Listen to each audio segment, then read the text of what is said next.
भाग्य बड़ा या लक्ष्मी। देखिए श्रोताओं, आप देख रहे हैं यूट्यूब चैनल अद्भुत कहानी स्टार। आप सभी का इस चैनल पर हार्दिक स्वागत और अभिनंदन है।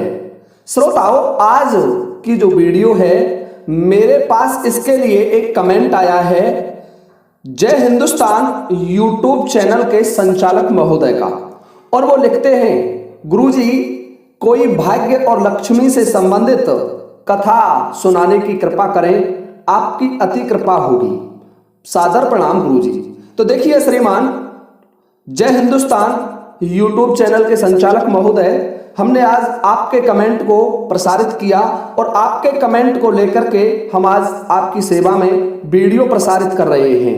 भाग्य बड़ा या लक्ष्मी। तो आइए श्रोताओं, आज का ये रहस्यमय वीडियो आरंभ करते हैं।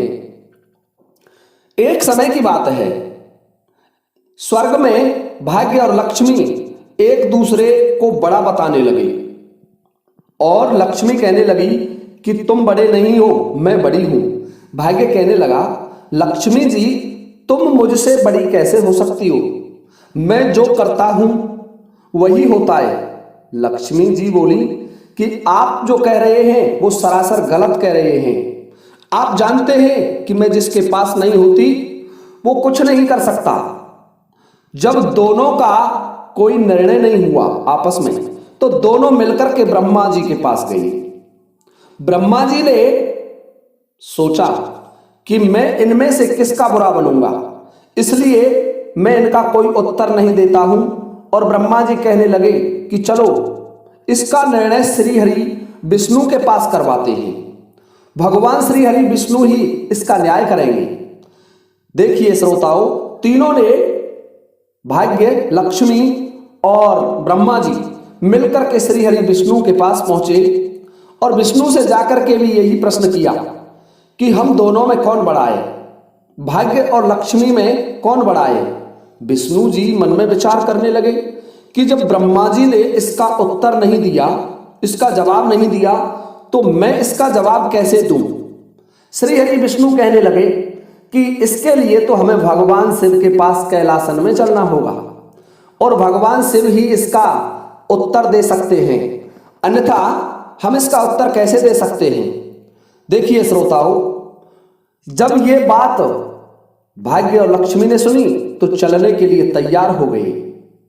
अब तो चारों मिलकर के भगवान शिव के पास कैलासन में आए और भगवान शिव से कहने लगे कि हे प्रभु, हमारा निर्णय कीजिए, हमारा फैसला कीजिए। भगवान शिव ने जब ये बात सुनी तो भगवान शिव बोले कि कहो तुम्हारा क्या फैसला करना है। तो लक्ष्मी जी कहने लगी कि प्रभु, ये भाग्य कहता है मैं बड़ा हूं, परंतु हे भगवान, जिसके पास मैं नहीं होती वो बड़ा कैसे हो जाएगा। जब ये बात भाग्य ने सुनी तो भाग्य कहने लगा कि देखिए प्रभु, जब मैं किसी का साथ नहीं देता तो लक्ष्मी बेचारी क्या कर सकती है। ये तो उस व्यक्ति को मरवा सकती है, बचा नहीं सकती।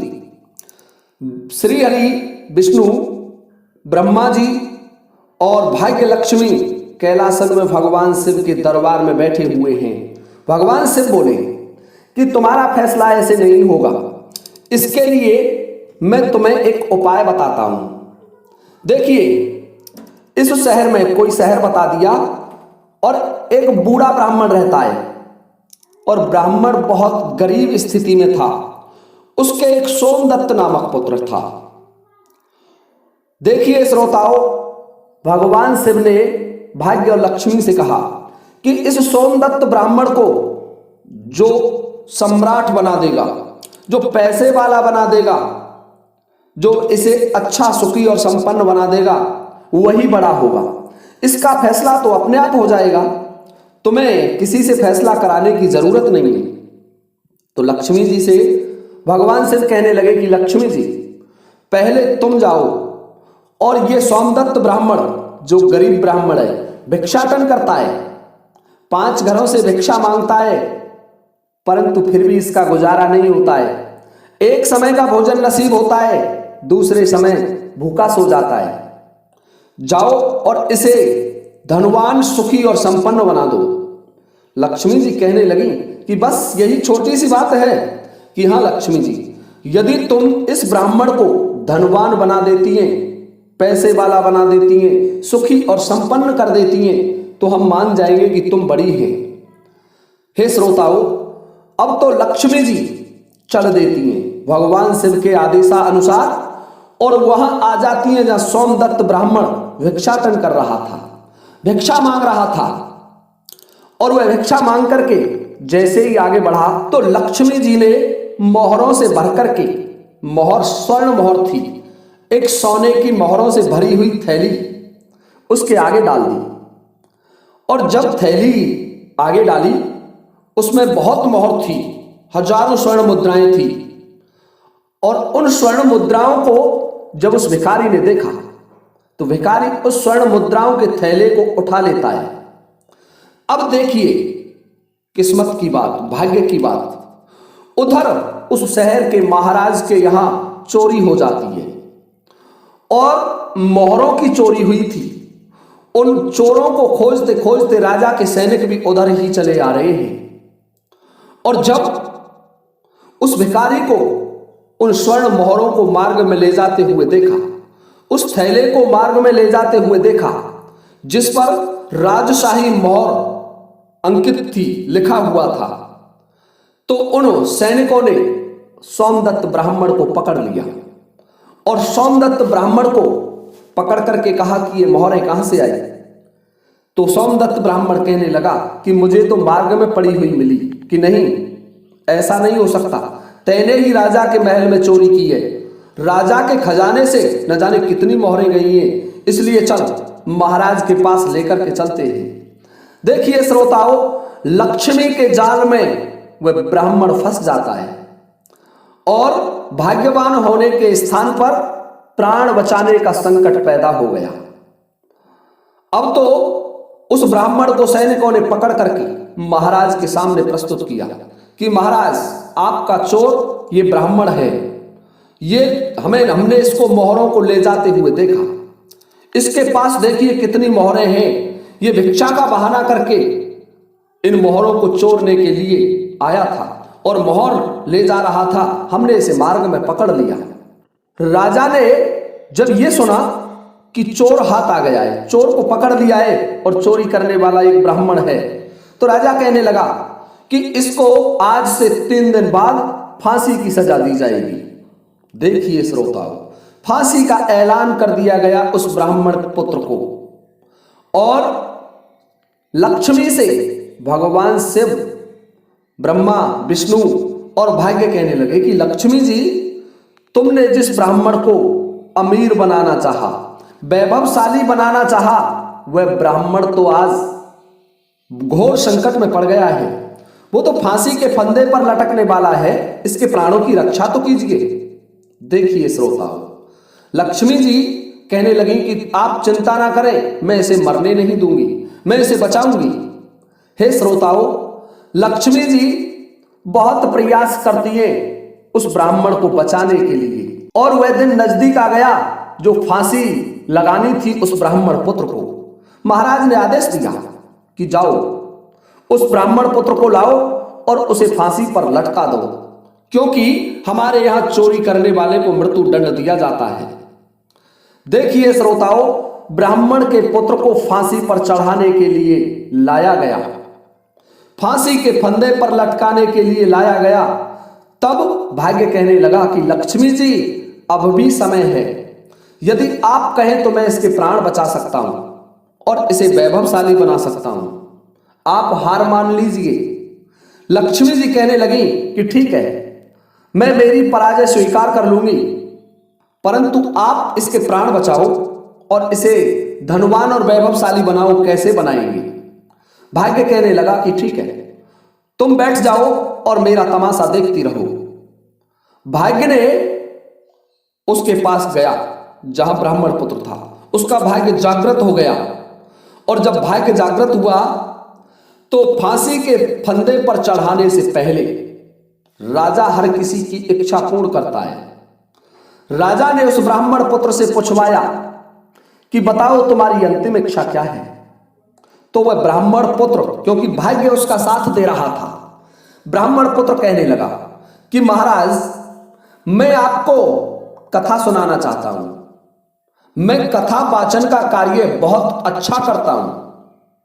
जब राजा ने यह बात सुनी तो फांसी पर जो तैयारी की जा रही थी उन जल्लादों को रोक दिया कि इसके लिए 3 घंटे का समय दिया जाए, ये हमें फांसी पर ये हमें भगवान की कथा सुनाने जा रहा है और भगवान की कथा सुन लेनी चाहिए। देखिए श्रोताओं, अब तो उसका भाग्य जागृत हो गया था। उसने राजा से कहा कि महाराज, आप अपने संपूर्ण परिवार को एक जगह बैठा लीजिए और मैं तब आपको भगवान की कथा सुनाऊंगा। देखिए श्रोताओं, राजा ने वैसा ही किया, अपने संपूर्ण परिवार को, अपने मंत्री पुरोहितों को वहां बैठा लिया और उस ब्राह्मण पुत्र से कहा कि ब्राह्मण पुत्र, अब तुम अपनी कथा सुनाओ। तो ब्राह्मण पुत्र ने जब कथा सुनाना आरंभ किया तो उस कथा में कहा कि कोई राजा यदि ब्राह्मण को फांसी देता है, ब्राह्मण का वध करता है, तो वह ब्रह्म हत्या का दोषी होता है। यह प्रसंग उस कथा में आ गया तो राजा मन में विचार करने लगा कि ये तो ब्राह्मण का पुत्र है और यदि मैंने इसे फांसी दी तो ब्रह्म हत्या का पाप लगेगा, इसलिए इसे कोई और दंड देना होगा। देखिए श्रोताओं, कथा सुनने के बाद ब्राह्मण पुत्र ने सबको प्रसाद वितरित किया और प्रसाद वितरित करने के बाद राजा से कहा कि महाराज, अब मुझे फांसी पर चढ़ा दिया जाए। राजा सोचने लगा कि इसको यदि मैं फांसी पर चढ़ाऊंगा तो मुझे ब्रह्म हत्या का पाप लगेगा, इसलिए इसे कोई और दंड देना होगा। तो राजा की पुत्री थी, बड़ी सुंदर पुत्री थी। राजा की पुत्री की नजर उस ब्राह्मण पर गई तो महाराज से कहने लगी कि महाराज, मैं प्रतिदिन भगवान शिव का जाप करती हूं और मैं भी ये देख रही थी कि कोई कथा सुनाने वाला अच्छा सा विद्वान ब्राह्मण मिल जाए तो मैं उससे कथा सुन लूं। यदि तुम्हारा ये ब्राह्मण मुझे प्रतिदिन कथा सुना दे तो बहुत बड़ी कृपा होगी, आप इसकी फांसी को माफ कर दीजिए। तो भाग्य कहने लगा कि लक्ष्मी जी, देखती रहो, ब्राह्मण पुत्र के प्राण बचने वाले हैं, अब ब्राह्मण पुत्र मरेगा नहीं। लक्ष्मी देख रही है बैठी हुई और राजा ने आदेश को बदल दिया और उस ब्राह्मण पुत्र से कहा कि तुम्हें प्रतिदिन मेरी पुत्री के घर आना है, महल में आना है और इन्हें भगवान की कथा सुनानी है। ये व्रत, पूजा और जाप करती है। श्रोताओं, ब्राह्मण पुत्र ने राजा का प्रस्ताव स्वीकार कर लिया और ब्राह्मण पुत्र को राजा ने मुक्त कर दिया, बरी कर दिया। अब तो वह ब्राह्मण पुत्र प्रतिदिन आता, राजा की लड़की को कथा सुनाता और अपने घर लौट जाता और जो दक्षिणा मिलती उससे अपने परिवार का गुजारा करता। धीरे धीरे समय निकलता चला गया। भाग्य कह रहा है लक्ष्मी से कि लक्ष्मी, मैंने इस ब्राह्मण को देख ले, मृत्यु के मुंह से बचा लिया, जबकि तुमने तो इसे मरने के लिए छोड़ दिया था। तुम तो इसकी फांसी लगवा रही थी, तुम तो इसके पास चली गई और तुमने तो इसे मारने का काम कर दिया, परंतु देखो वही ब्राह्मण पुत्र बच चुका है। लक्ष्मी कहने लगी, तो ये तो पूर्ववत है, जैसे पहले गरीब था ऐसा की ऐसा गरीब आज है। तो वह भाग्य लक्ष्मी की बात सुनकर के कहने लगा कि लक्ष्मी जी, आप देखती रहें, मैं इसे बहुत बड़ा इंसान बना दूंगा, इसे राजा के पद पर आसीन कर दूंगा, परंतु आप ध्यान से देखती तो रहो। लक्ष्मी कहने लगी कि ठीक है, जब तुम इसे सम्राट बना दोगे तो मैं मान जाऊंगी कि तुम वास्तविकता में महान हो, बड़े हो। तो हे श्रोताओं, भाग्य ने और जोर लगाया, उसका संपूर्ण भाग्य जागृत किया और वह उस कथा को सुनाने जाता और वापस लौट आता। एक दिन भाग्य ने साधु का रूप धारण किया। साधु का रूप धारण करके एक तेजस्वी साधु बना और उस ब्राह्मण पुत्र के घर आ गया। ब्राह्मण पुत्र के घर कुछ नहीं था, क्योंकि वह तो केवल भिक्षाटन करता था पहले तो, और फिर राजा की पुत्री को कथा सुनाता और जो दक्षिणा में राजा की पुत्री देती उससे अपना परिवार का पालन पोषण करता।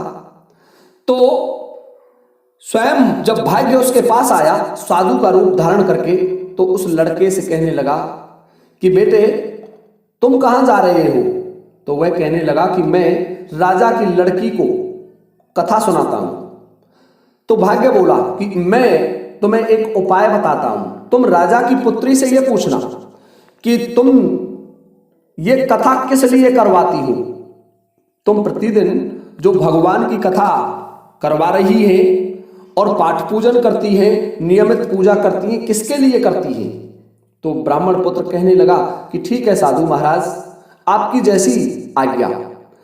तो वह ब्राह्मण पुत्र जिस दिन लड़की को कथा सुनाने गया तो उससे पूछ बैठा कि आखिरकार राजकुमारी तुम ये कथा पाठ पूजन किस लिए करती हो? तो राजकुमारी कहने लगी कि मुझे ऐसा सुंदर वर चाहिए जो अद्भुत हो, अद्वितीय हो, जिसके सिर पर चंद्रमा और सूर्य हो, बड़ा सुंदर और विद्वान हो। मैं ऐसा पति चाहती हूं, इसलिए ये कथा पढ़वाती हूं, पाठ पूजा करती हूं। ब्राह्मण पुत्र ने वह बात सुनकर के उस साधु से कही।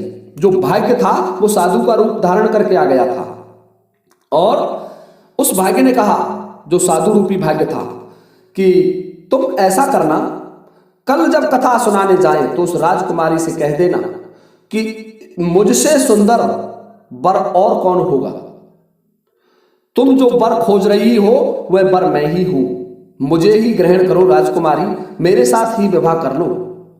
ब्राह्मण पुत्र कहने लगा उस साधु से कि राजा की लड़की है और यदि मैं ऐसा जाकर के कहूंगा तो निश्चित मुझे फांसी की सजा मिलेगी। एक बार मुश्किल से फांसी की सजा से बचा हूं। साधु कहने लगे कि आप चिंता ना करें, जब मैं तुम्हारे साथ हूं तो तुम चिंता मत करो। मैं राजा के राज्य को भस्म कर डालूंगा, मैं इतना तेजस्वी हूं।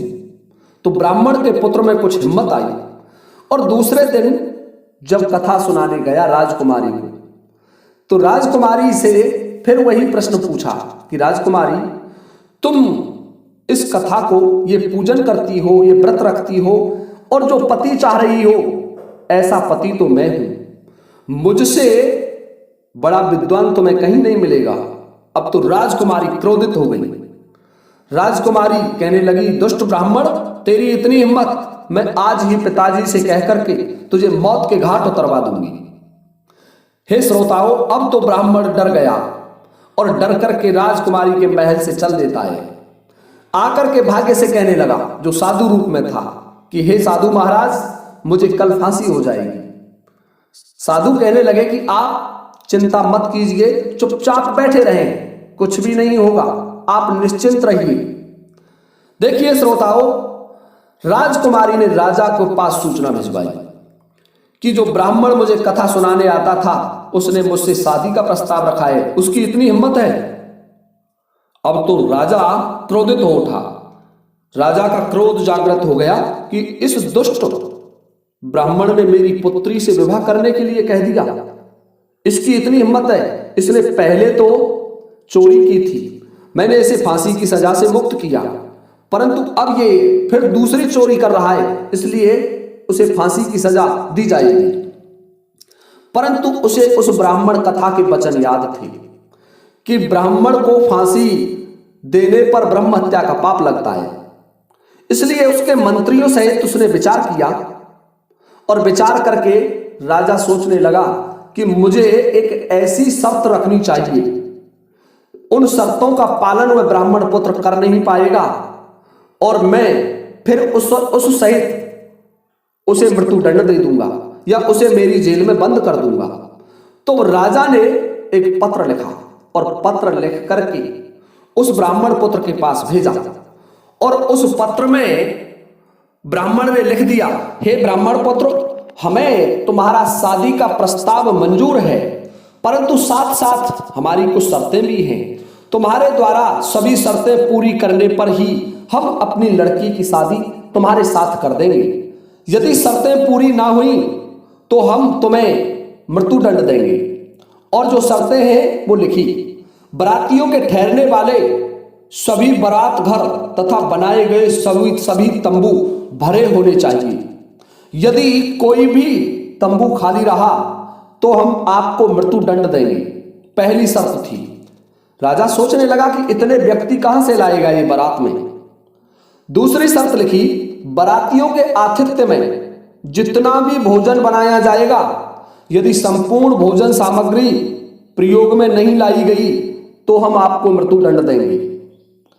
और तीसरी शर्त लिखी, बारात ऐसी अद्भुत होनी चाहिए जिसकी चर्चा हर व्यक्ति की जबान पर हो, और यदि इनमें से कोई भी शर्त अधूरी होगी तो बारात में आने वाले सभी बारातियों को भी फांसी की सजा दी जाएगी। ये आदेश राजा ने लिख करके उस पत्र में उस ब्राह्मण के पास भिजवा दिया। जब पत्रवाहक उस पत्र को लेकर के उस सोमदत्त ब्राह्मण के पास आया तो ब्राह्मण डर के मारे कांपने लगा। साधु कहने लगा कि ब्राह्मण पुत्र, तुम डरो नहीं।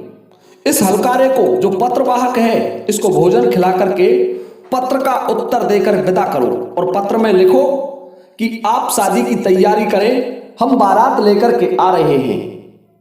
देखिए श्रोताओं, उस सोमदत्त ब्राह्मण ने साधु के कथना अनुसार उस पत्रवाहक को भोजन कराया और भोजन में 3600 प्रकार के व्यंजन खिलाए। विदाई में साधु जो भाग्य था उसने अपने धूना में से एक मुट्ठी राख और पत्र देकर के विदा किया। जब उस पत्रवाहक ने बाहर आकर देखा तो वह राख नहीं थी बल्कि हीरे मोती थे। अब तो वह पत्रवाहक प्रसन्न हो गया, राजा के पास आया और राजा को पत्र थमा दिया।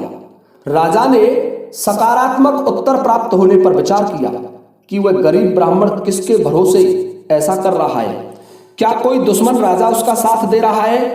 यही सोचकर राजा ने शहर के तमाम बारात घर सजवा दिए और अनेकों तंबू लगवा दिए। राजा को विश्वास था कि अधिक आदमी ना आने के कारण वह शर्त हार जाएगा। अब देखिए श्रोताओं, वह दिन नजदीक आ गया। सोमदत्त अपनी बारात में चलने के लिए जिसे भी कहता वही मना कर देता। हर कोई जानता था कि इसकी बारात में जाएंगे तो निश्चित महाराज फांसी की सजा देंगे, और कह देते तुम्हारा तो अंतिम समय आ गया है, हम बारात में तुम्हारे साथ मरने के लिए क्यों जाएं। ऐसी बातें सुनकर वह बहुत परेशान हुआ।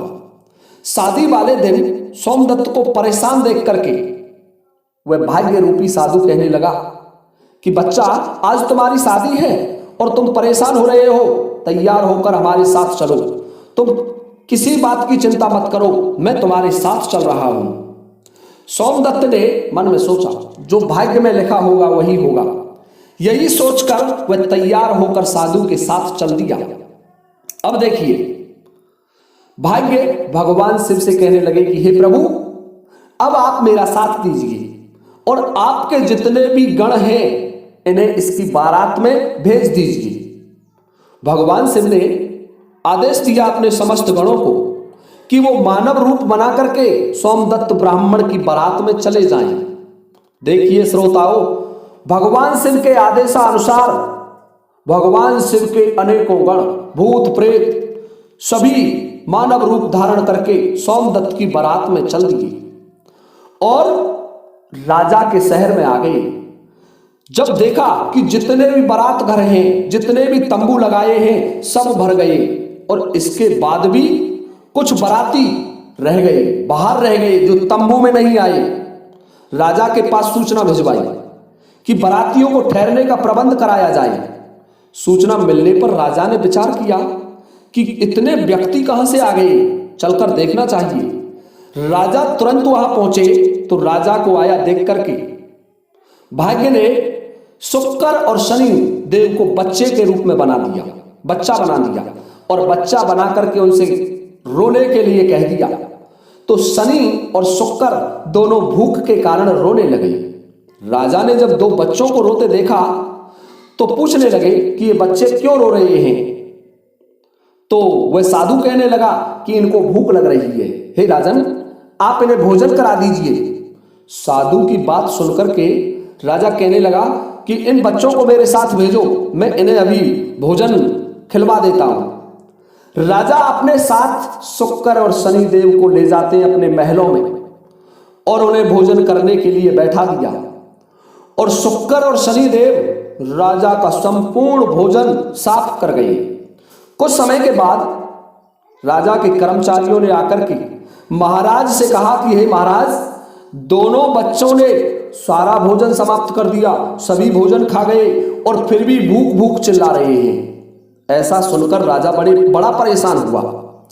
उन्होंने अपना घमंड त्याग करके उस ब्राह्मण के पास आया और ब्राह्मण के चरणों में नतमस्तक होकर के कहने लगा कि हे ब्राह्मण देव, अब आप ही मेरी लाज रखिए, क्योंकि मैं इतना भोजन कहां से लाऊंगा, मुझ पर तो आपकी कोई व्यवस्था नहीं हुई। देखिए श्रोताओं, ब्राह्मण पुत्र कहने लगा, ठीक है महाराज, आप बारात की अगवानी की तैयारी करो। देखिए श्रोताओं, जब ये बात संपूर्ण शहर में फैली तो सब दुनिया यह कहने लगी कि ऐसी बारात पहली बार आई है, क्या सुंदर राजकुमार है। क्योंकि वह तो ब्राह्मण का पुत्र था, सुंदर तो था ही, परंतु उस दिन और अच्छा सजा हुआ था। राजा ने शहर को बहुत सुंदर ढंग से सजवाया, जगह जगह झालरों से पूरा शहर सजाया गया। सोमदत्त भी अपनी शादी की पोशाक में एक राजकुमार की तरह दिखने लगे। और देखिए श्रोताओं, बारात के इस बेहंगम दृश्य को देख करके आपस में लोग कहने लगे कि इस गरीब ब्राह्मण के भाग्य को तो देखो, इसके मस्तक पर सेहरे में चांद और सूरज चारों तरफ से इस प्रकार जड़े हैं मानो स्वयं भगवान विष्णु के अवतार हो। स्वयं भाग्य इसका साथ दे रहा हो, मानो किसी बहुत बड़े राजा की बारात निकल रही हो। ऐसी बारात हमने अपने जीवन में कभी नहीं देखी और ना आगे देखने की उम्मीद है। ये भाग्य का बहुत धनी है। हे श्रोताओं, राजा की लड़की का विवाह उस ब्राह्मण के पुत्र के साथ हो जाता है। और हे श्रोताओं, उस राजा के कोई पुत्र नहीं था, केवल राजा के एक पुत्री थी। तो राजा उस ब्राह्मण पुत्र से कहने लगे कि हे बेटे, मेरी मृत्यु के बाद ये राजपाट सब तुम्हारा होगा, मैं तुम्हें आज ही युवराज नियुक्त किए देता हूं। तो उसी दिन महाराज ने उस ब्राह्मण पुत्र सोमदत्त को युवराज बना दिया, युवराज का पद दे दिया। और वहां लक्ष्मी से भाग्य कहने लगे कि हे लक्ष्मी जी, देख लीजिए, फैसला तुम स्वयं कर लो। जब ये बात लक्ष्मी जी ने देखी तो लक्ष्मी जी कहने लगी कि हे भाग्य देवता, वास्तविकता में तुम ही बड़े हो। भगवान शिव कहने लगे कि लक्ष्मी जी, तुम्हारे प्रश्न का उत्तर तुम्हें मिल गया होगा कि लक्ष्मी तो चलायमान होती है, चंचल होती है, और लक्ष्मी के फंदे में फंस करके व्यक्ति मृत्यु को प्राप्त भी हो सकता है। जैसे सोमदत्त ब्राह्मण मृत्यु को प्राप्त हो रहा था, परंतु भाग्य जिसका साथ दे, जिसके कर्म अच्छे हो, वह व्यक्ति हमेशा अपने लक्ष्य को प्राप्त करके ही रहता है। वह हमेशा बड़ा होता है, उसका नाम हमेशा अमर रहता है। तो हे लक्ष्मी जी, तुम जानती हो, फैसला स्वयं कर लो कि तुम दोनों में बड़ा कौन है। मनुष्य को फल की इच्छा ना करते हुए कर्म करते रहना चाहिए। मनुष्य को समय से पहले और भाग्य से ज्यादा कुछ भी नहीं मिल सकता। भाग्य और समय दोनों बड़े बलवान हैं। लक्ष्मी जी भगवान शिव की बात सुनकर के शर्मिंदा होती है और अपनी जिद की थी, बहस की थी, उसके लिए भाग्य से माफी मांगती हैं। तो देखिए श्रोताओं, ये था हमारा आज का वीडियो। यदि आपको ये वीडियो अच्छा लगा हो तो कृपया चैनल को सब्सक्राइब करना ना भूलें, और सब्सक्राइब बटन के पास में ही छोटा सा एक बेल आइकन भी होता है, उसे भी प्रेस करना ना भूलें, क्योंकि मैं आपको इसी तरीके के कहानी, किस्से, कथाएं इस चैनल पर प्रसारित करता रहता हूं। इसी के साथ आप सभी से चाहता हूं अनुमति इस वीडियो को विराम देने की। इसी के साथ जय हिंद, जय भारत।